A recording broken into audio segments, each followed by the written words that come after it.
just don't know. I don't know. I'm looking, yeah. Mark Clarke, that's classic. I love it.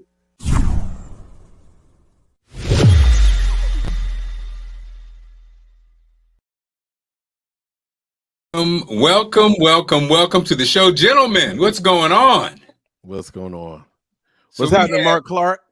Ladies and gentlemen, what up, I have sir? assembled some of the most genius music minds in the business. Let's start from my left. My right, your left. He's the musical director and founder of Spur of the Moment.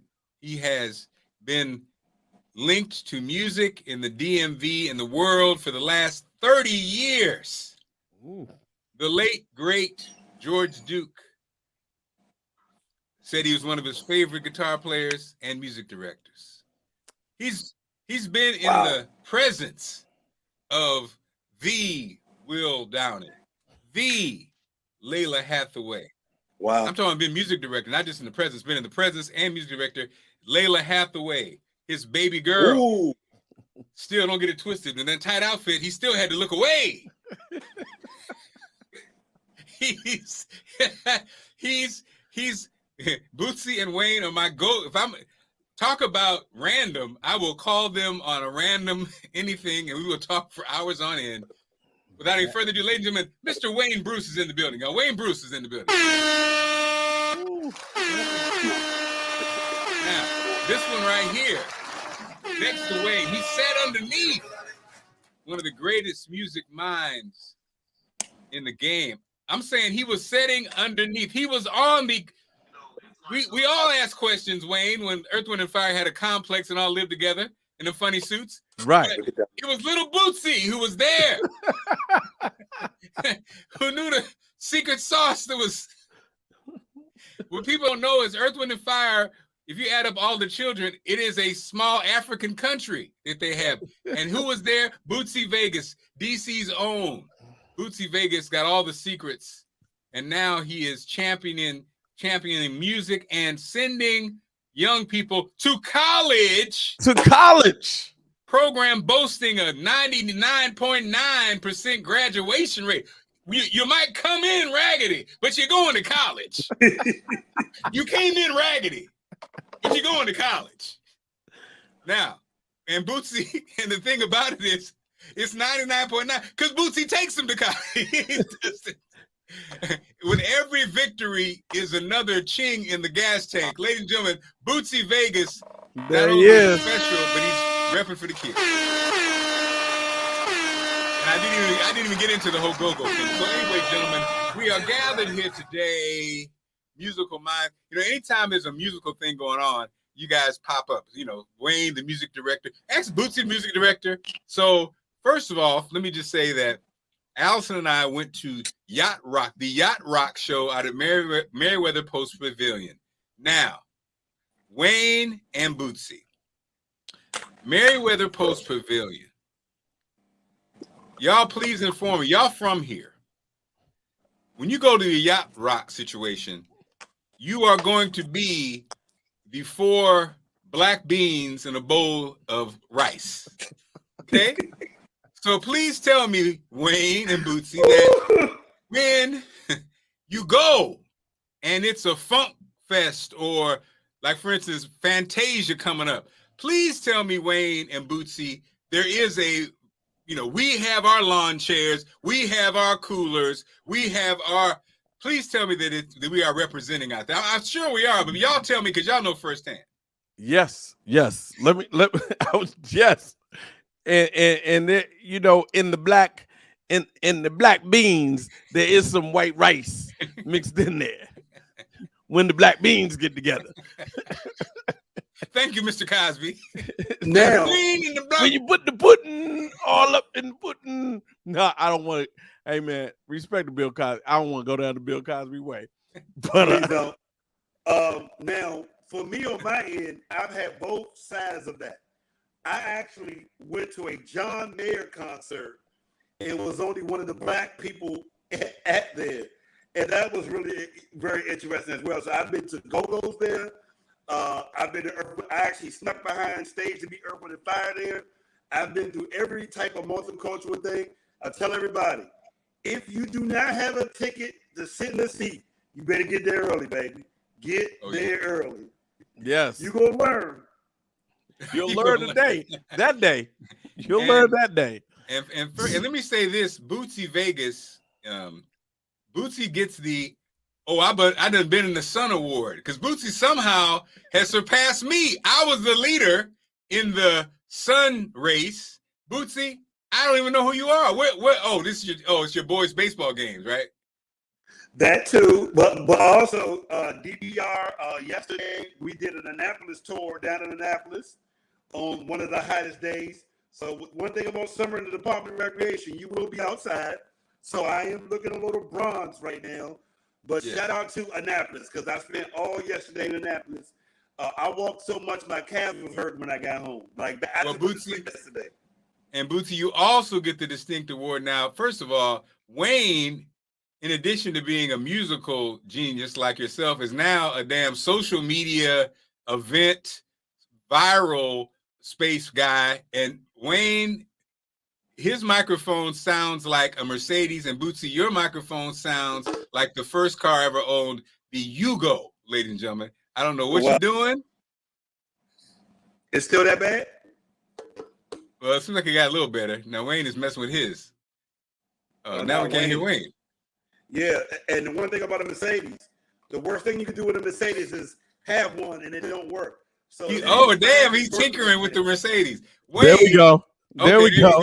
The Mercedes wasn't working for a second. I lost the key for 1 second. The valet had it. I got a proximity key. Okay, so Yacht Rock. Now, Bootsy, you're younger than me and Wayne.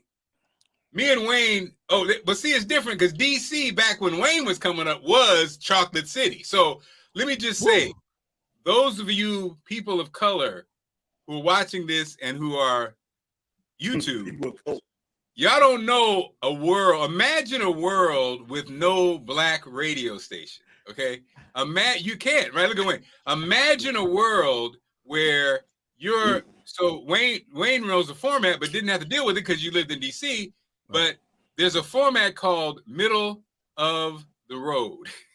It's called MOR. That's the name of the format. Right. And so growing up in Springfield, Illinois, you grew up with songs like, it's funny. These songs were 70s, 60s, 70s, but they weren't. Yacht Rock has a different thing. When I think Yacht Rock, you think Kenny Loggins, you think, Toto, you think like, right? White people, you think white people trying to sing black like they came out of black Chicago. Yeah, don't play. Chicago. Don't play. Don't play. Or some cool like Toto, like Africa. Like, but MOR is more like I've been to the desert on a horse with no name. America, she ran a calling wildfire. That might fit in there. I don't know. That's somewhere. Right. That's MOR.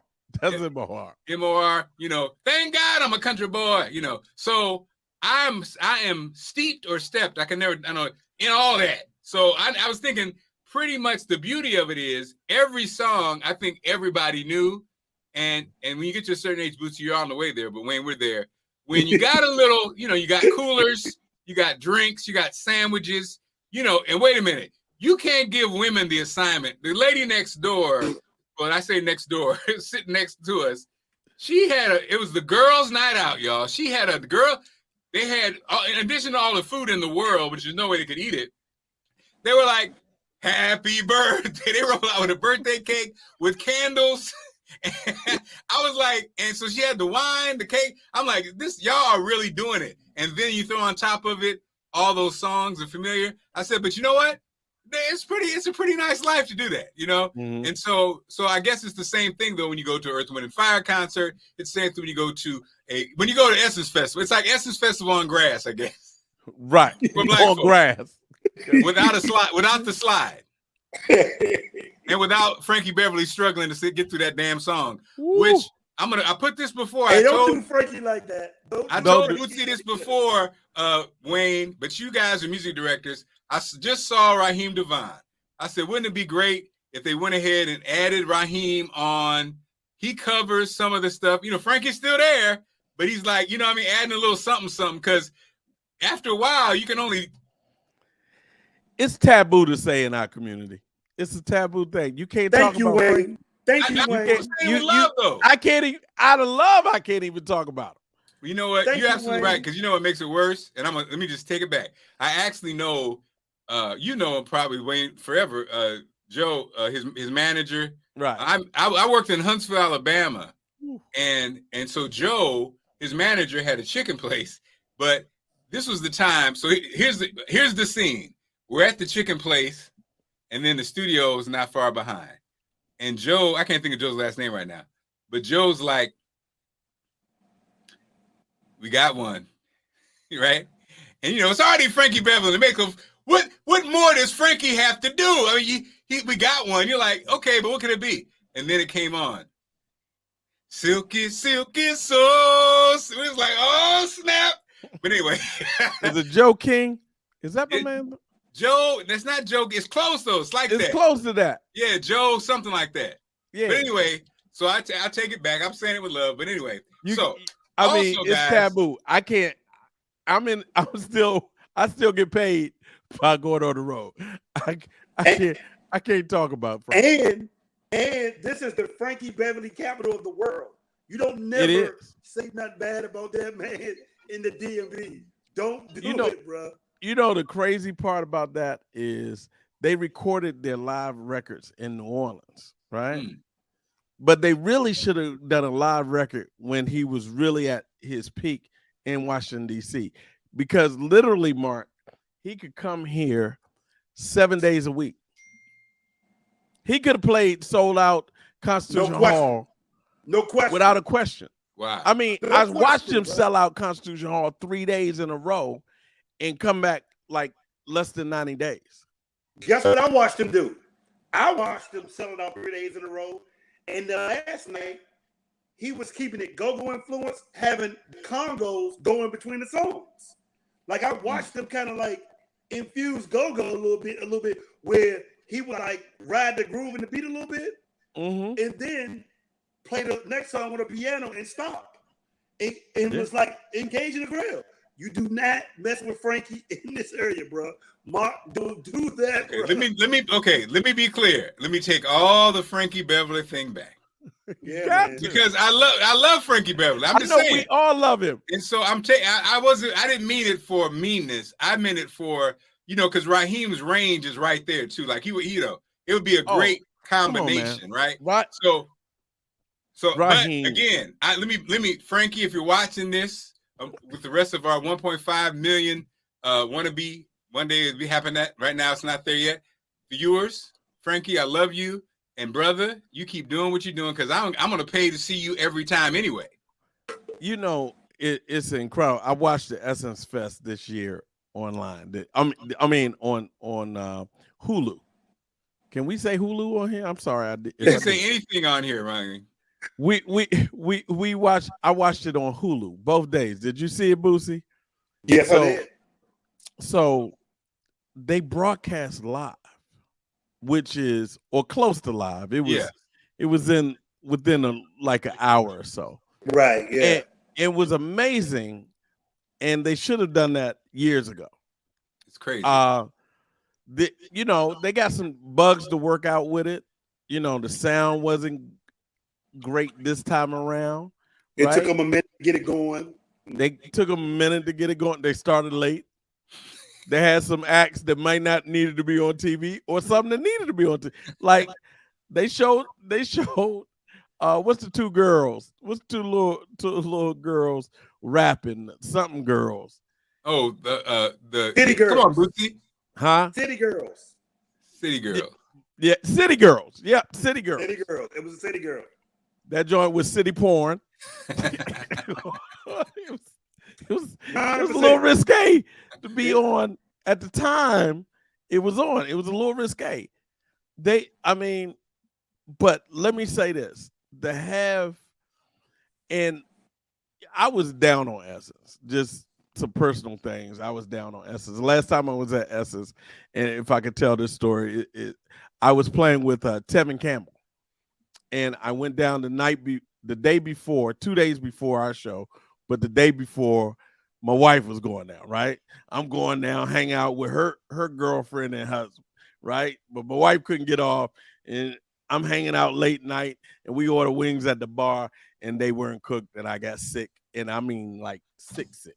Oh no! Like sick, salmonella sick. Oh wow! And the next night was who? Prince. So I make it through the day, and I get into the building. Where are my tickets?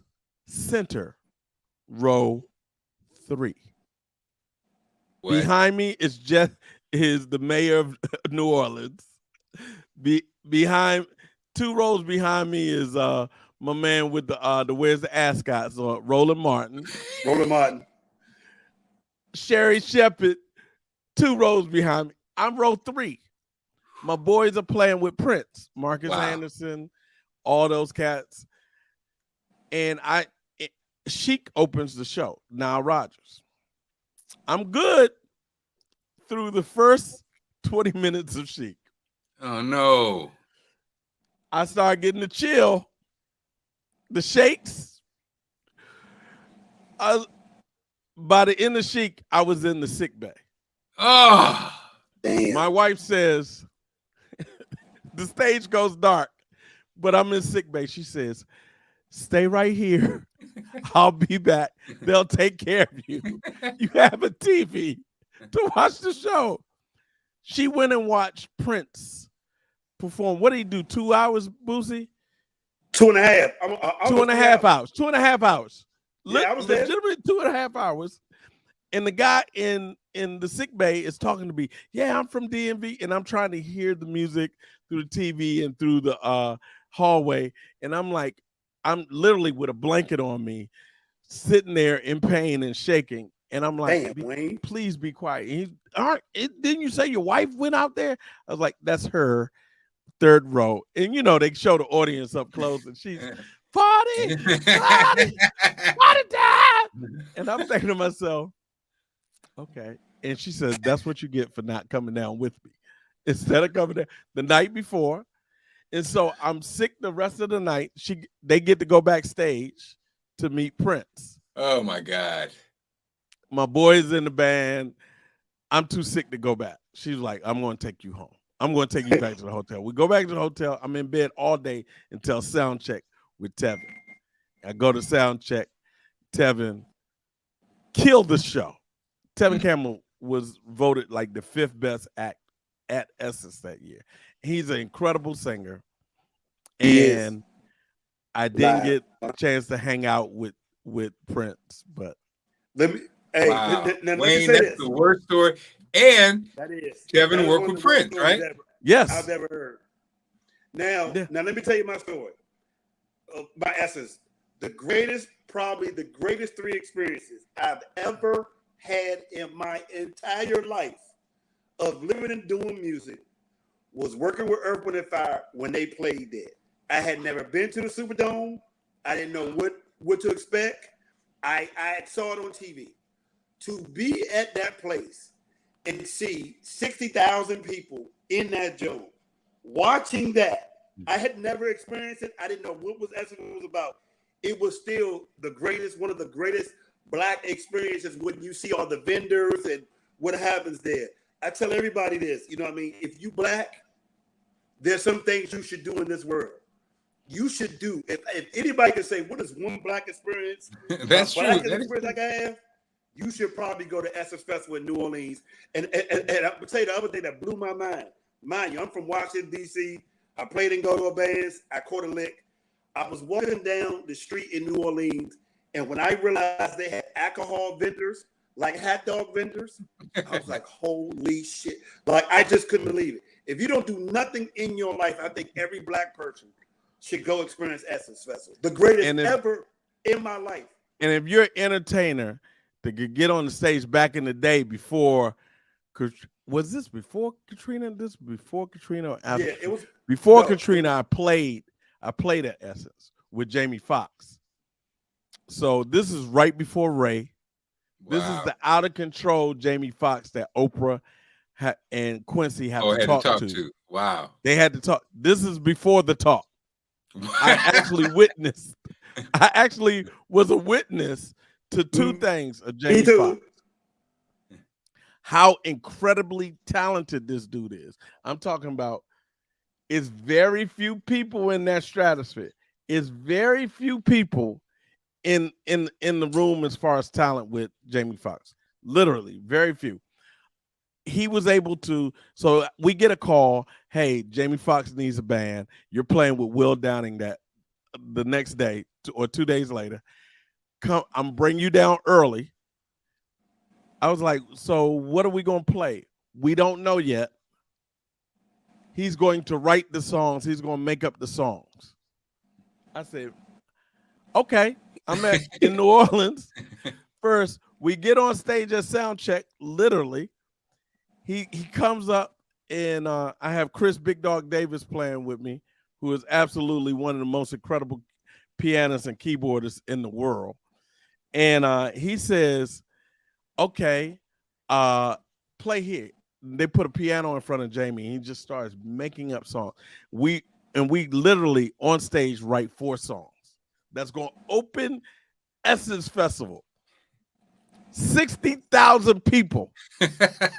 And he has a singer with him. The world doesn't know the singer yet.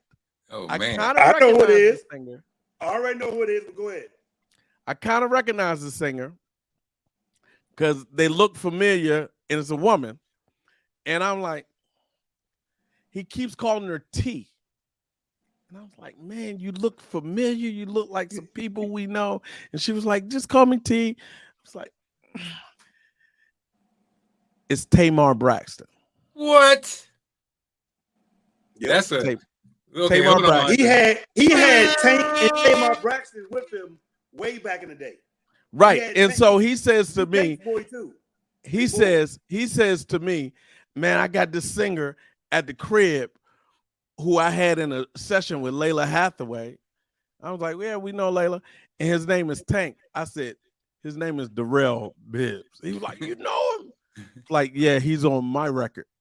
And this is, Tank has sang on a Spur of the Moment record, Background, on a song with Mesa. So you go research an old Spur of the Moment record called Out of the Shadows. And Longer Than Forever is the track. And Tank is doing all the background stuff. And he did it before he did his first record. He finished his first record. He was out with Aaliyah. Came back, did it in 20 minutes. Let me ask you this question, though. Hey, let me ask you this question. How was Jamie off the stage at Essence Festival? How was who? Jamie? How was Jamie Foxx when you got off the stage, though? He was out of control, bro. Yep. It was the most out of control thing I have ever seen. Me too. And it was scary. And I turned to a friend of mine and said, I don't know if this cat makes it past like 35 at this Really? rate. Yeah, oh, no. literally. Oh, no. And he had 100%, Mark. To keep him on track, he had a guy who was writing a book about bodyguards.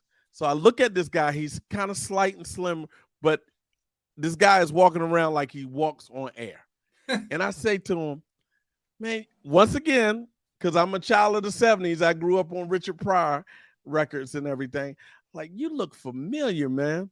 I said, were you the Richard Pryor guy with Richard Pryor when he talks about, I can't remember his name, Kareem, it's a African, he was like, yeah, that's me. And I'm writing books on fighters.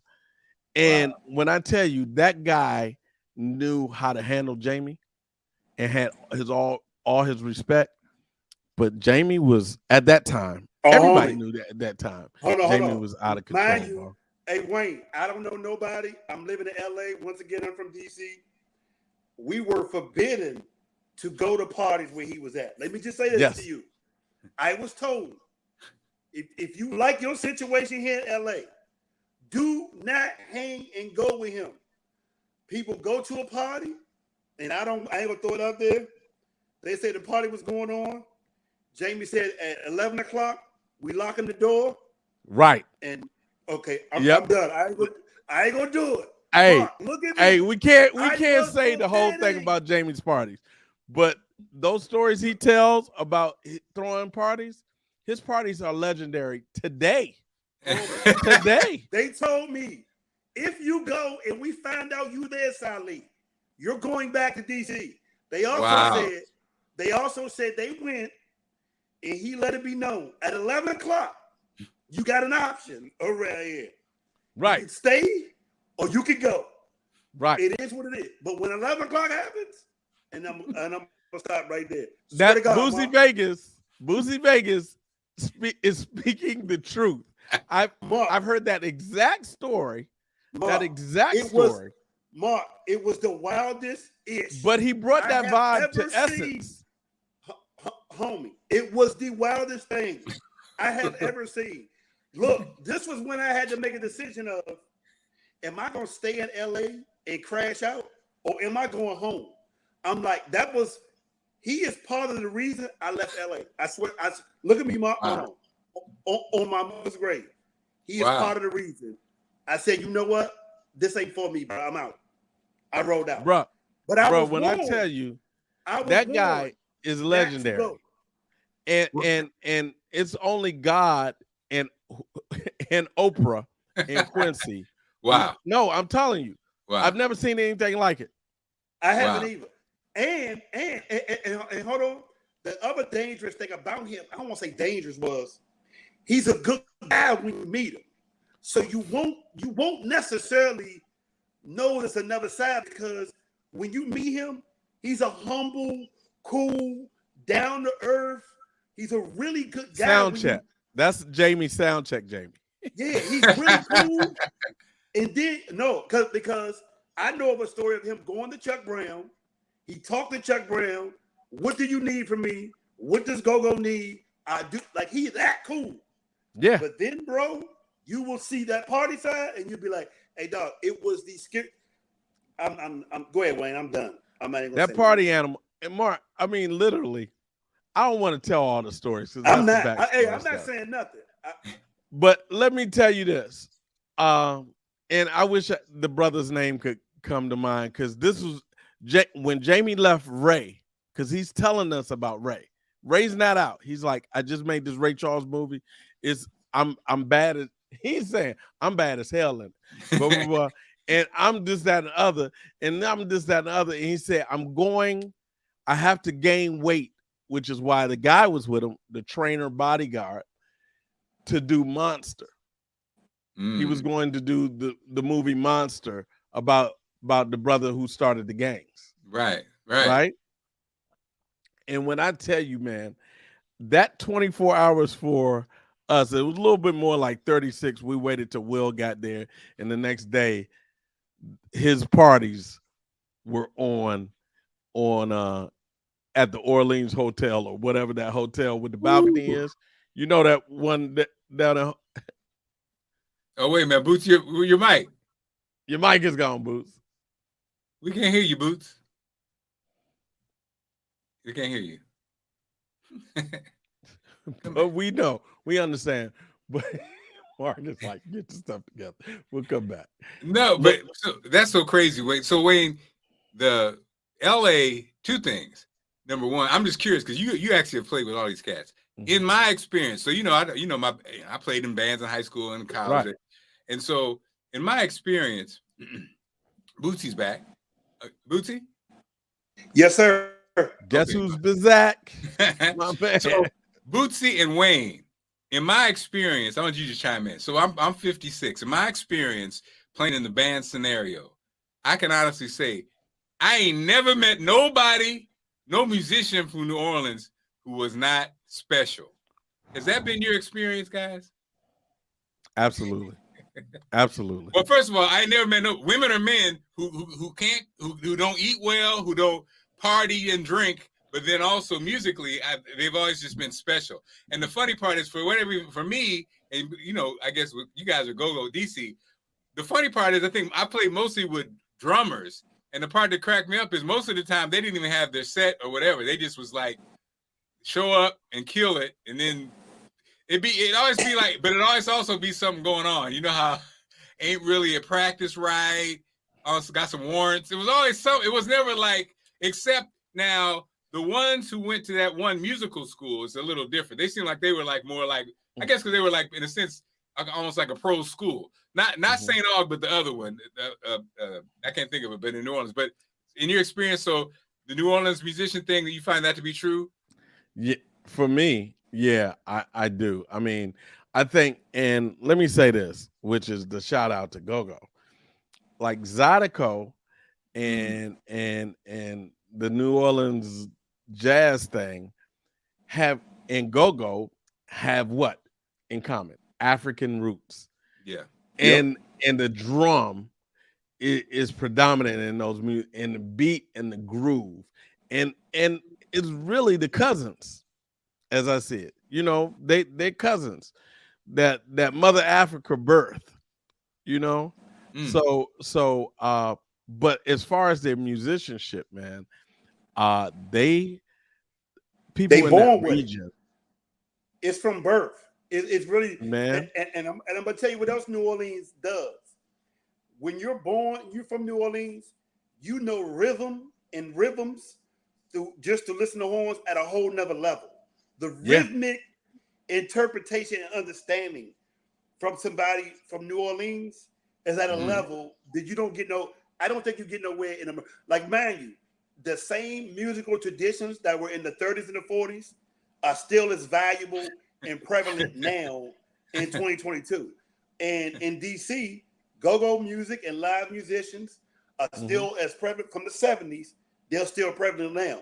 Even when we had PJ Morton, he talked about the fact that we're one of the few places in America where there's something live going on every night. And it's just traditional after generation after generation after generation. And but let me tell you something. In DC, you understand percussion a little bit different than other people outside of here. You understand drum, you just naturally, you just have a different, you kind of wire to it. In New Orleans, when it comes to brass, horns, and rhythmic, you know what I mean? Like when I remember when Lil Wayne and them had first started, and Juvenile and them would always be singing, rapping. I used to explain to people they can't help it because they've been hearing notes and rhythm before they were born in their mama's belly. You can walk down the street and hear, but and then when you hear Juvenile rapping, you don't want to mess with, like, they can't help it because they have been hearing rhythm and rhythmics. It's like ingrained in you. Like if you ever want anybody to play horns at any point in your life, go to New Orleans and you could go on a corner and find somebody. So I do think what he's saying is there is a real connection because we're one of the few places in America where live instruments is still the place. Where I was, surprised to know when I traveled that a lot of these cities don't even have live bands playing their weekly. They have never seen a live band with instruments come together and play until they see Earth, Wind, and Fire. Like that was mind blowing because I thought it was like, standard. I would say 3 places you should go if you want to get musicians: New Orleans, DC, and Seattle. Those 3 places. When I went, they had every night I could wake up in Seattle and go see a band playing somewhere. This was 2006. Oh no, 2006, 2007, 2008. The #1 market for Earth, Wind, and Fire, besides the DMV, is Seattle, and they wanted to meet everybody in the band. We would literally have to have a 3-hour live after show because they wanted every band member's autograph. So those 3 and then when we left, we would go in clubs, and they would be rock bands playing, reggae bands playing, them ska reggae bands like No Doubt. That was really big. They were all let me say this about No Doubt though. They're reggae rockets type band. You know what I mean? Skylights. That's what it is. It was all over. Those 3 cities, with those 2 cities, I could not believe it felt like home. It was like a place that I could leave and have a connection there because every night there was some live band playing. Okay, now going on. So first was New Orleans, and secondly, you guys touched on LA. So LA is very interesting. Is LA the devil? Like I have to laugh when you said, I love what you said about Jamie. it was God and Oprah and whatever having that conversation. I remember, Quincy Jones. fellas, Quincy Jones. I remember being in L.A. and again, thank you, Jesus. Young, naive, programmed. I was a program director at 21. Woo! And so I'm working at a station in Huntsville, Alabama. Bootsy, I think I told you this story. I'm making $14.5, right? And so I've been to a couple breaking the bank, baby. Breaking the bank. I went to a couple record conferences and I met MC Hammer's brother, Louis Burrell, right? Mm-hmm. And it was Louis who called me. So I met him, and they were, two big dudes with Jerry curls, and nobody was checking for the Burrell brothers or MC Hammer. Right. So the conferences, I'm in Huntsville, Alabama. I'm in a little market, I'm hanging out with those guys, get no traction. So LA, every week they call you trying to push your record when you're a program director. And so he called me and he's like, we got one. We got one. He put it to the phone. No, can't touch this. Okay. So of course the rest is history. It skyrockets. And so I'm now heading out to the first record conference that I've been. It was like, I think the second one I've been to. The first one, again, we're hanging out as nobodies. This one, Hammer is the #1 artist in the country. He's getting ready for his Japan tour. And so we're out in LA. I arrive in LA broke, young and broke, right? So I see Louis Burrell in the lobby. He rolls up with his Cazal glasses and his glittery, hey, his curls tight now. He's, hey, young boy, hey, young blood. Thank you. He put something in my hand. Wayne and Bootsy. Wait a minute. Is this payola? If you give me something, he put it in my hand. I just closed my hand. I ran up to the hotel room. 1, 2, 3, 4, 5, 6, 7, 8, 9. That's $900 when you're making $14.5 is the world. And I was there baroque. And so I was like, is this payola? But anyway, he was just saying thank you, right? But the fun, I'm sorry, that's a long story. So you're in LA, it's at a record conference, and now you're in the bar area, and you're seeing some pretty gals at the bar. And right around, I've been hanging around the bar. Now I got some money, you know what I'm saying? So I'm looking around, and then they're like, okay, the bus is leaving in 5 minutes. Now, I'm 21 from Springfield, Illinois. I don't know nothing about nothing. All I know is there's a bus going up to the hills.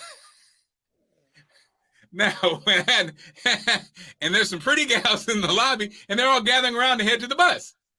So I look back on this, guys, like you said, ain't nothing but God.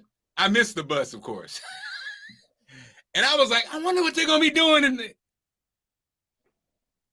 That's a whole different life.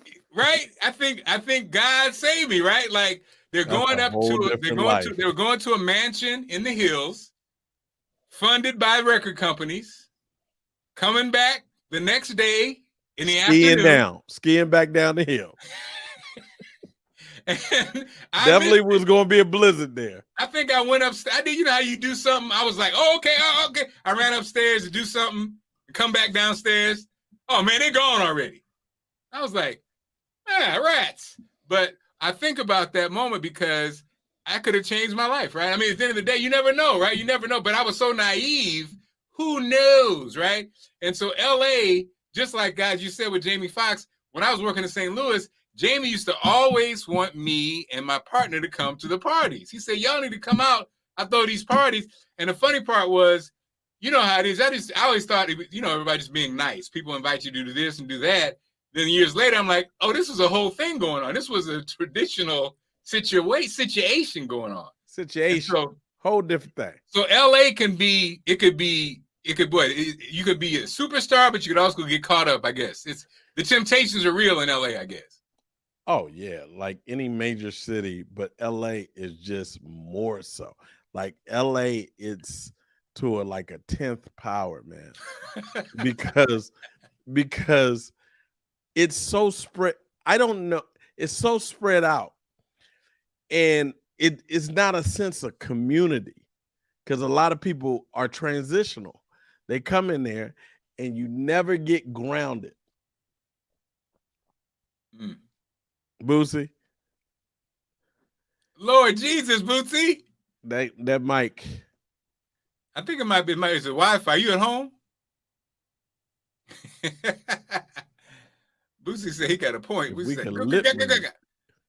Yeah, man. So, but yeah, I look back and I'm like, you know what? That was a blessing because I was, 20. I was like 22, 21, and who knows? I wasn't the kind of person to get caught up in that kind of stuff because I wasn't a user or anything. But I just look back and that kind of stuff happens for a reason, right? Yeah. Just like right after I got that money, and again, I think we all are lucky. I think all of us are kind of, because Wayne, I know I know we've all had our challenges, right? And I think we all, for whatever reason, God has watched us and looked out for us. And so, so that happened with Louis Burrell. And again, I'm so naive. I'm thinking, is it payola to accept money from a record label? It is if they're asking you to do something, right? Right. So the funny part is just how the universe works. I go to the room with that $900. I come downstairs, and I'm paranoid. And one of this older, there was a conference. There was a Jack the Rapper. You guys remember Jack the Rapper? The conference. Yeah. Okay. You remember Jack the Rapper? So who was always with Jack was Rocky Grossi, right? Jack and Rocky were contemporaries, and they all retired to Florida.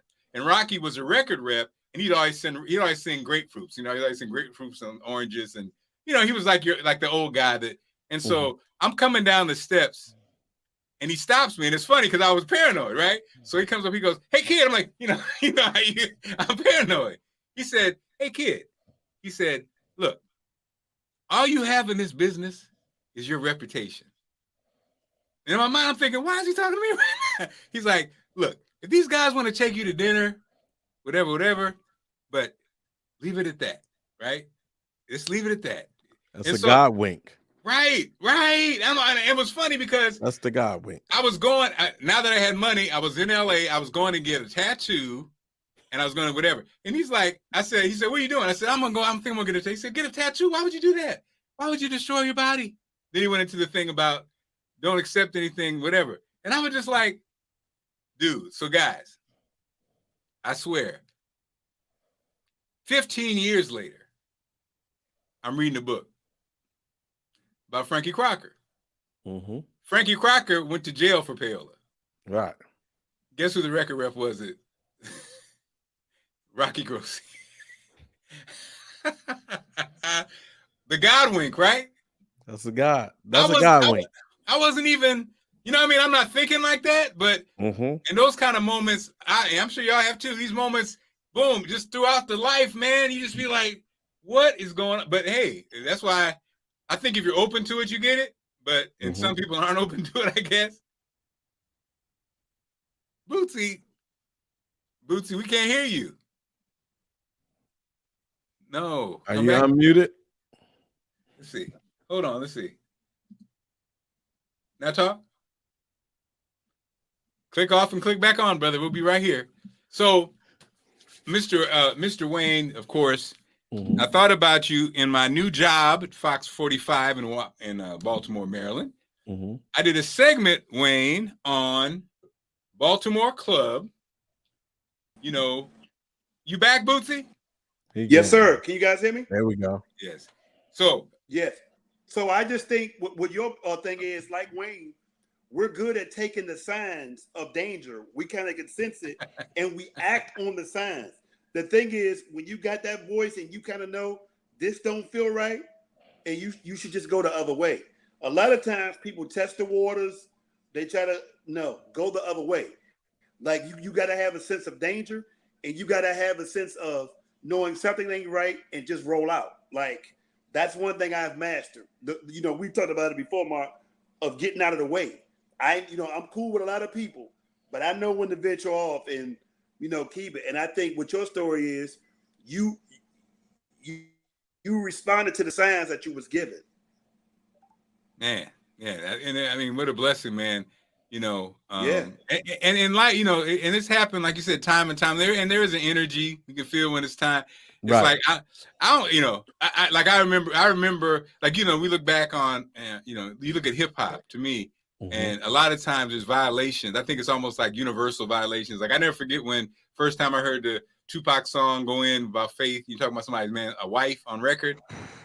Consciously, I was just like, that's never good, right? That's never good. That's never good. Never good. Leave people's family out. I actually did not take it that way, but you didn't. Well, at the time, I thought they really tried to shoot and kill him. So in my mind, I was thinking, wow, if they shot at him and missed, obviously years later we realized they wasn't the ones that did it. But at the time, I was like, wow, like that's a good way to get back at your enemies. You know what I mean? So, but I guess I was young. I was young at the time. Yeah. Well, yeah. Go ahead, Mark. You go ahead. No, you go ahead. No, I was just thinking your show. So I was just thinking at that time, like, because I'm a little older than them, just why would somebody, the idea of shooting somebody up at a recording studio or robbing somebody, I couldn't fathom it, because as an artist, I know the ultimate goal to go to a recording studio is to record.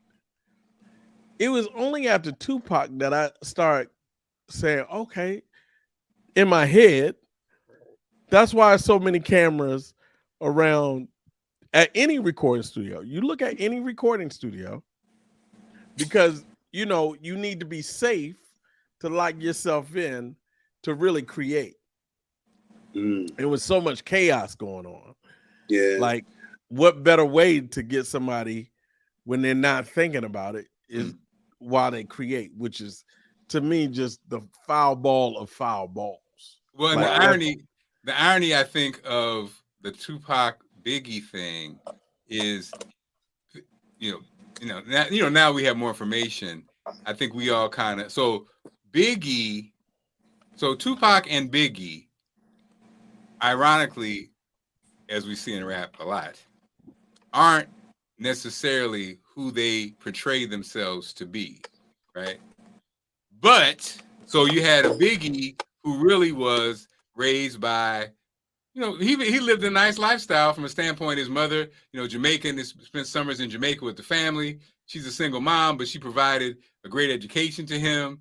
You happen to live in New York and all the stuff that comes with New York, but you knew better. You weren't, Christmas didn't miss you. In fact, I think it was Jehovah's Witnesses. And his thing with Pac was, when Pac started messing with that crowd, real gangsters, real killers, he was basically, gave him a heads up, like, dude, don't mess with them. Like, you know what I mean? Like, a Haitian Jack and them kind of dudes, you do not want to mess with these dudes. Like, that's kind of like how it works. But then you have Pac, who really, Baltimore, he's an artist kid. He's an artist kid, really, growing up, your mom's an advocate, Black Panther, but you really went to a school of the arts. You weren't the dude who was living off the streets. You were an artistic guy who wrote plays and acted and different things. But you turn yourself into what you want to be. Exactly. Like anything else. And as we know, when you do that, that's the dangerous game. When you hopped in on the deal with your man in was it Vegas, wherever, when you hopped in and kicked the guy, like you're hopping into the gang culture, but you're really not of the gang culture, right? But you're portraying this thing, and as we know, just like a kid in the streets now, when you're trying to be hard to portray yourself as hard, you act a certain way. We all know the real hard cats, they are what they are. There ain't no portrayal; they just are who they are. But it makes it dangerous for everybody around you when you start to play that card. And then the irony that they both kind of just got snuffed out because of foolishness. And then the irony is the real gangsters, the Jimmy Henchmen and the Haitian Jack and the different guys, they're still alive. Wow. The real deal is still alive. But okay, so we got you back, Bootsy. I was telling Wayne, so start the Fox 45 job, and I'm going to keep you much longer, guys, but I wanted to get your take. So we talked about, I had DJ Boo Man on and the influence of I love the interview. I love the interview. Thank you, sir. Baltimore Club. For those who don't know, watch out for the Big Girl, which came out in like 93. Lizzo loved it, adopted it, using a reality show. So Boo Man has a deal working with her, and he actually says she's on a track. So hopefully that comes out. And then Drake drops his album, and some people are like, this ain't even rap. And so it has some kind of Baltimore Club inspired, Chicago Club inspired. The whole album does. Beyonce. Yeah, Beyonce Drake's dropped whole her album. Drake's whole album is like that. Right. It's the whole record. And to me, Drake's album, I hear a lot of Kanye in Drake's album. But anyway, gentlemen, let's start. I'm gonna start with, since you're a guest, Wayne. Obviously, Nothing New Under the Sun. Is it ironic? Why do you think the artists are coming back to almost like a not disco, but club, house? Or is it cyclical? It always comes back. I think you just said it in the last sentence. It's secular. Well, how you want to say it? Cyclical. It happens in cycles. We haven't been drinking. It happens in cycles. So it's that time. So remember, we talked about, it was a little over a year where we talk about the group with Bruno Mars and Anderson .Paak, right? We discussed that, which launched you on your big podcast. That's right. To this day, Bootsy, that one has like 60,000, 70,000 views. That's crazy. So, but we talked about these young people going back and revisiting this music. So we're a year later. Remember, everything now is on a fast track. Like everything gets done faster. So they moved into generations of music faster. Now they're up at the house, the Baltimore, where Detroit and Baltimore kind of dominated the clubs. Maybe didn't dominate the charts, but definitely dominated the club scene, right? And if you weren't from those really three cities, Detroit, Baltimore, and New York, if you weren't in Chicago, I'm sorry, 4. If you weren't from those cities, you didn't hear it all the time. So now Beyonce says, wow. And Drake says, wow, let's take some interpolations. Look up that word because it's cheaper than taking the actual track. And let's do an interpolation of the track, or even go sample the track. You add in some New Orleans with that Big Frida kind of thing. Woo! You add in that, and it's almost Miami. Then you think, oh, it's Miami. That music, or it's EDM, which is whitewashing house music. I'm just saying, electronic dance music, 100%, the whitewash of house music, and you get it. So, if you take Anderson .Paak and them, that's like 76, and then only less than 9 years later, I mean, house is popular. Wow. The 80s house is popular. So you take a year you take 10 years in 1 year to get to where we are here. Wow. That's okay. Okay. Now, you ring the bell on that one. You ring the bell. Now, Dr. Bruce, that's pretty impressive. Now, I'm going to tell you what my theory is. Come on, Bootsy. 100% agree with that. Hold on, wait a minute. Let me just say this. Hold on. Wayne Bootsy, every interview, someone says, great question. So Bootsy's feeling pressure now. Because Dr. Wayne has put down, every time Bootsy, people are like, oh my God, great questions. Now Bootsy's like, wait a minute, damn it. Go ahead, Bootsy. No. First of all, I love these musical conversations, and I love how, in some ways, they're intergenerational as well, just from experiences where we've been. Now, my theory is house music, there's variations of house music in every region. Baltimore has it. New Jersey has their own. If you look, New Jersey has it. Chicago has it. Detroit has it. I think the sound is so normalized now, and everybody has their variations of it.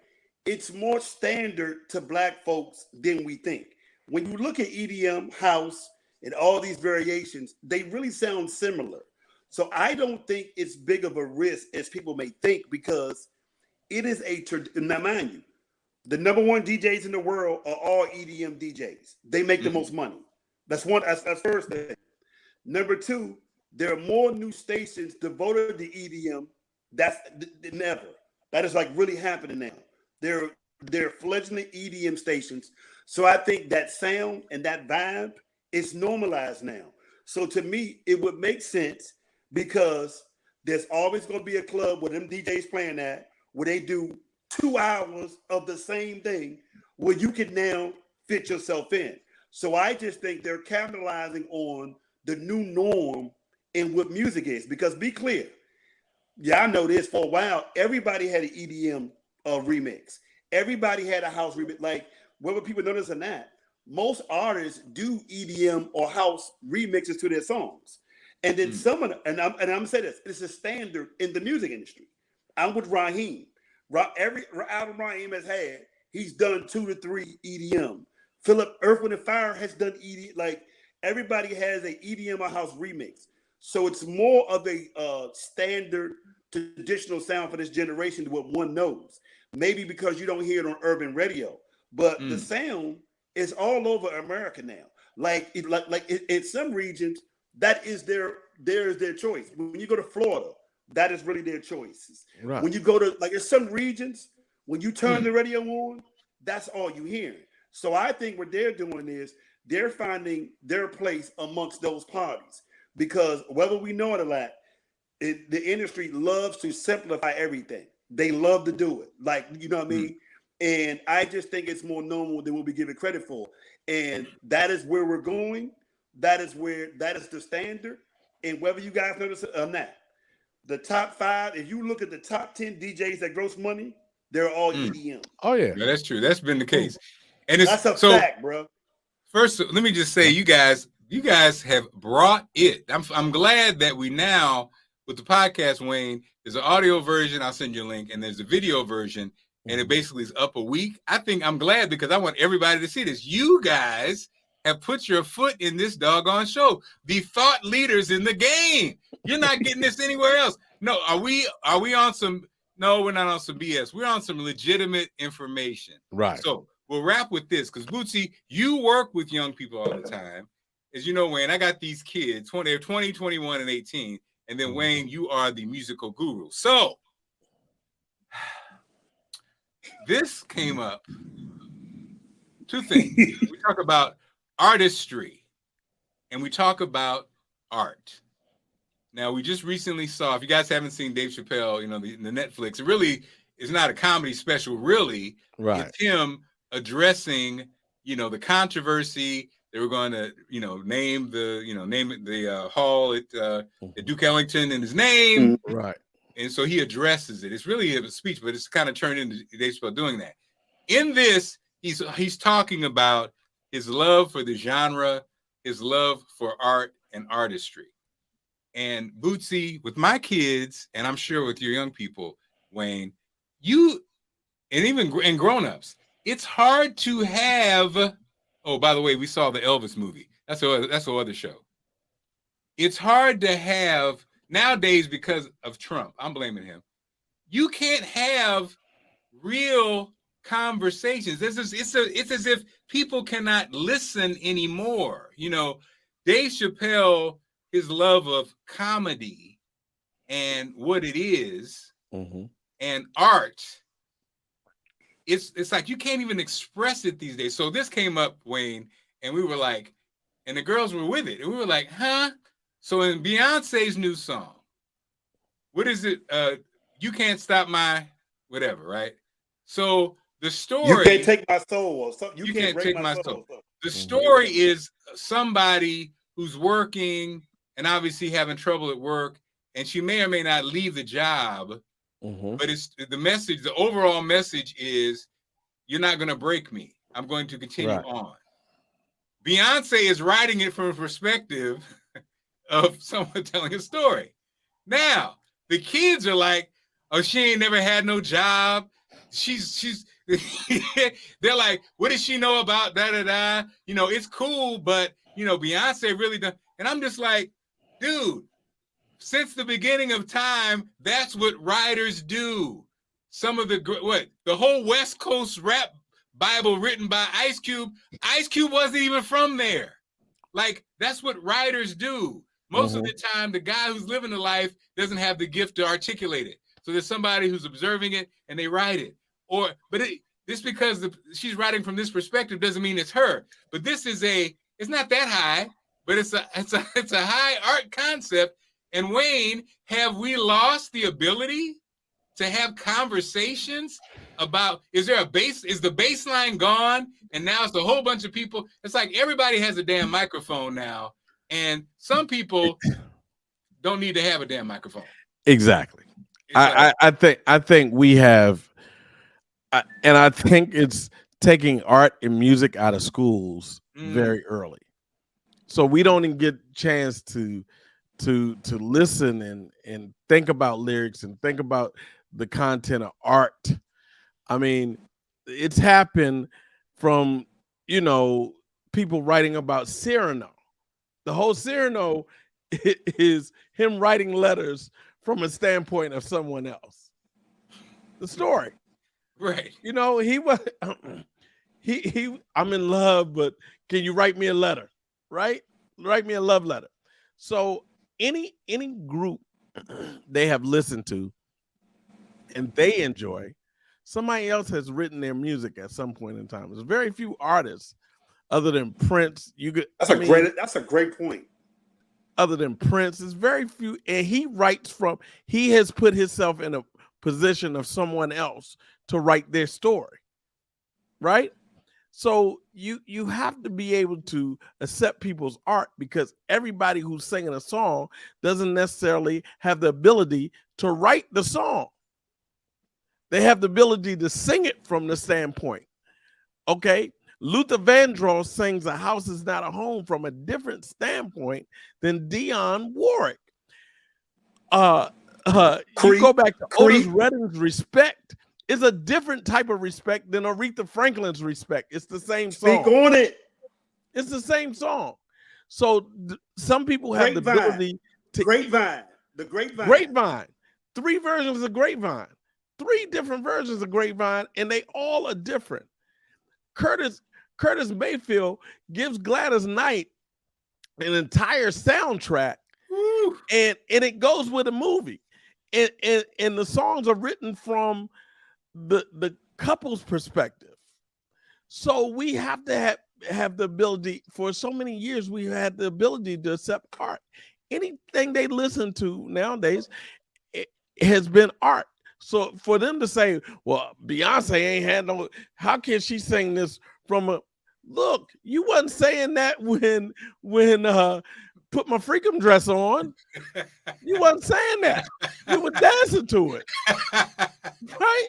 You wasn't saying that. All the single ladies. All the single ladies. I was singing that song. Beyonce was married when she was talking about all the single ladies.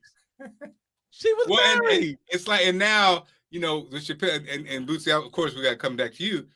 And like with comedy, like with Chappelle, it's the whole formula of comedy is you're saying things you're not supposed to say. So the premise, with the setup, the premise, and the punchline is supposed to smack you in the face because you did not expect that to be the case. And normally that's in the form of something that's probably offensive, or again, something you ain't supposed to say, or whatever. That's the whole premise of comedy. And so now you see people analyze a joke and call it blank. Oh, that's racist. Yeah, that's what the whole point of the joke was. It's supposed to make you be like, oh, what? Oh, damn, what? Oh, that's terrible. It's terrible, right? It's horrible. It's funny, but it's terrible. But now we're at the thing where people are like, I don't like that because it's like what? So I'm sorry. So Bootsy, you actually work with young people, man. Bootsy, how do you keep your head? Because I know you hear. But what I love about you, Bootsy, is you actually do meet them where they are. So, but how do you manage it? And what are they? And what are the young people talking about as we get ready to wrap up? Okay, so let me tell you what I had to explain to a lot of people is that it all depends on what generation you come from. I'll give you a perfect example. Some people introductory to rap was Rappers Delight. Some was Run DMC. Some was Tribe Called Quest. Some was Master P. 4 different thoughts and process, 4 different things. For some reason now in journalism, with the invention of Wendy Williams, Skip and Shannon, all these debate shows. People come in now with waiting to debate and have an opinion. I have to spend more time saying, report on the story before you give me your opinion. Give me the facts of the stories. What happened? You know what I mean? Can you give me more details?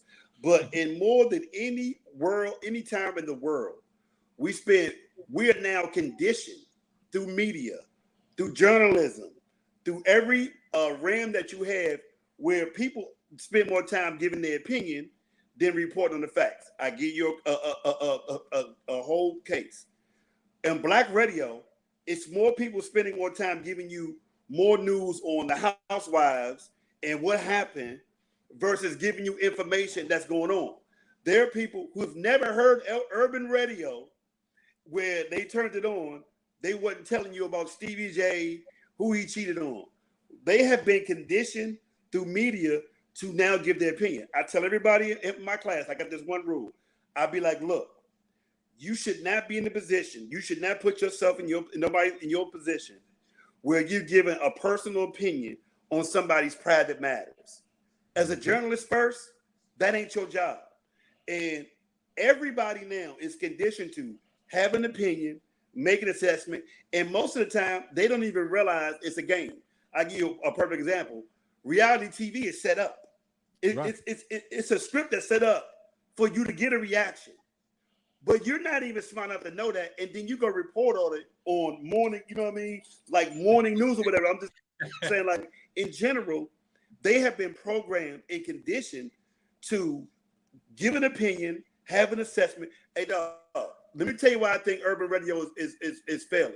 We spend more time at urban radio giving relationship advice. Steve Harvey been divorced 3 times. You know what I mean? We spend more time on giving relationship advice. The whole fake prank call thing that everybody does that nobody knows. And I just think everybody is trained and conditioned to get a reaction or give a reaction versus hearing it. And I think we now live in a world where with social media, everybody having these platforms, everybody feels the need to give an opinion. And it's less people reporting on actual news than that.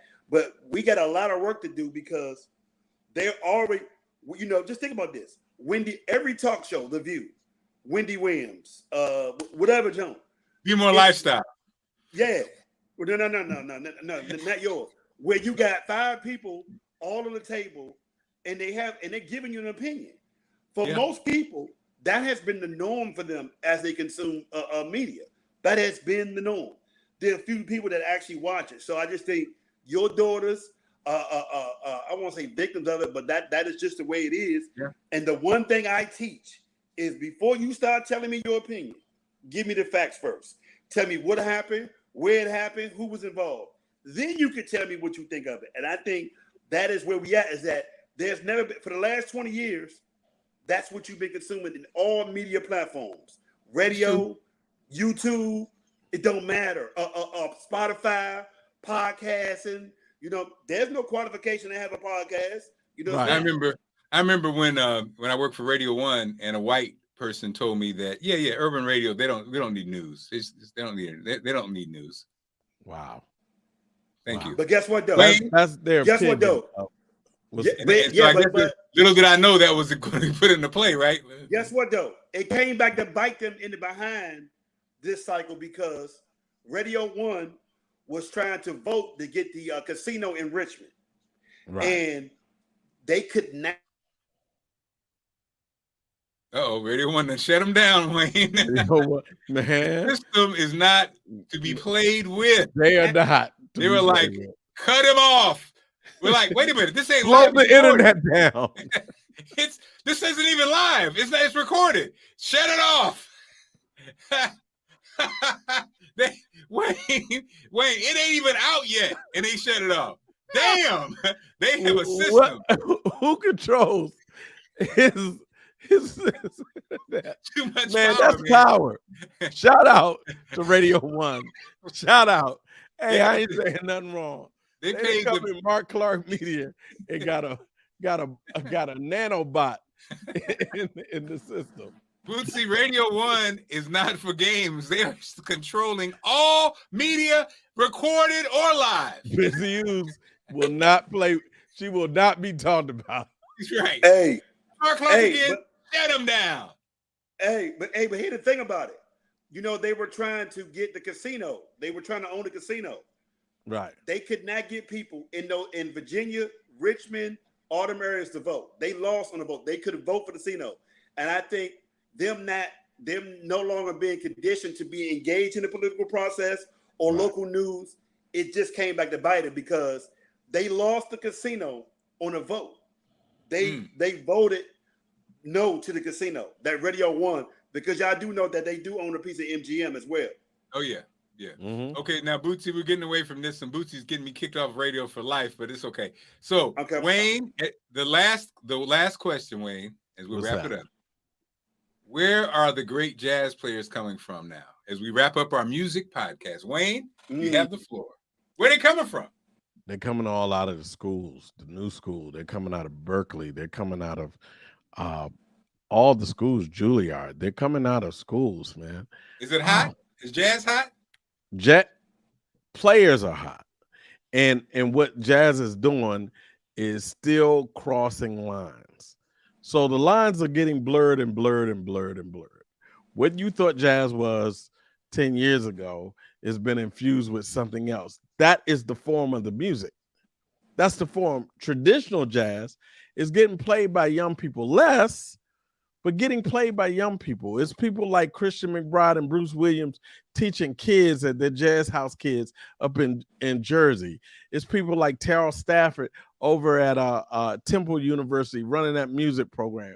It's people like Robert Glasper, who came out of New School. I think he was in New School in New York, infusing hip hop and being refusing to call himself a jazz player. It's teachers up at Berkeley, you know, teaching the skill, you know. Esperanza Spalding. It's young people all over, man. The music is there. What we don't have anymore for that music is the platforms. The platforms are gone for broadcast. So it effectively is trying to close another door on what? On music that was created and played and listened to primarily by us. In Europe, jazz is alive, man. Jazz is alive in Europe. Montreux is going on now. Wow. North Sea was going on last week. Yep. I mean, it's what we've been conditioned to listen and look out for.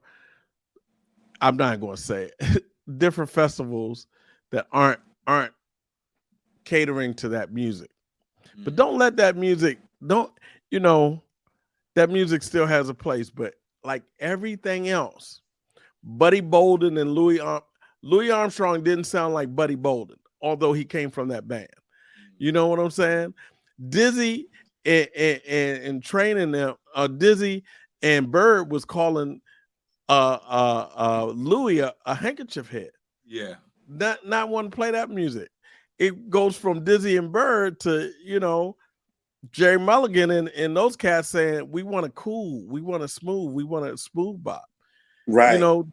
To Coltrane exploring, not just playing with Miles, but exploring, just him and Ornette Coleman and that thing, that kind of jazz. And it goes from Miles taking the infusion of electric instruments with Bitches Brew and all the way out to where we get him at the end of his career and end of his lifespan with Marcus Miller, with all that funk involved, and with Ricky, with Sugarfoot Ricky Wellman, Wellman from DC. My guy. Wow. So, it's going to go so far. And then we got Glasper infusing everything into it and winning Grammys and Tonys and Oscars. And, we got Christian Scott. We got these cats out here, man. Oh, yeah. Your man ain't going to sound like we wanted to hear it in the 60s necessarily. Wow. Well, Wayne, as always, amazing. Bootsy. You are the man, Wayne. Brown Bootsy, amazing. No, boss. That's Man, Wayne, I man. like that. I see what you're doing with the little peaks, the little gray peaks, good little salt pepper on them. I see you, Wayne.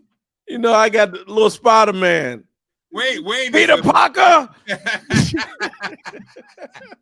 All right, y'all. Well, look, thank you so much. If you're watching this for the first time, thank you so much. Again, I hate to say we bring Wayne on to drive up the numbers. Every time Wayne's on, we get these numbers. So that's awesome. Again, every Wednesday we drop a brand new episode. You never know who we'll talk to. Bootsy Vegas, thank you, my friend. Any parting words as we wrap up? No, man. I love having you, bro. You amazing. Radio 1 once again. Thank you. Thank you, brother. Thank you, Marc and Bootsy, brother. All right, y'all. Be good. Wayne, hug that lovely wife for us, all right?